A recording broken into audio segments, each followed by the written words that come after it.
Oh, bakit pinunit mo na naman?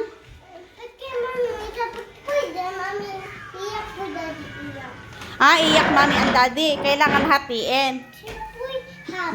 Hindi dapat yan, wag mo nang punitin. Share na lang kami ni daddy. Sabi mo, yung malak daddy, mami iyak. Daddy iyak. Anong kinalaman sa inom alak? Mami, Anong kinalaman? naboy ko yun. Isa din kay Kulin. Hinati na. Thank you, Kasi ba?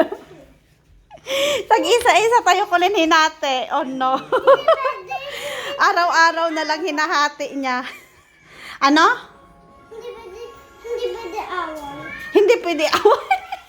Hindi naman kami mag-aaway ni daddy at saka ni Kulin. Sure nga kami, ayan, dikit mo lang ganyan dyan sa ref. Dikit lang sa ref, wag na punitin. Oh no. Laging ganyan, dikit mo nga,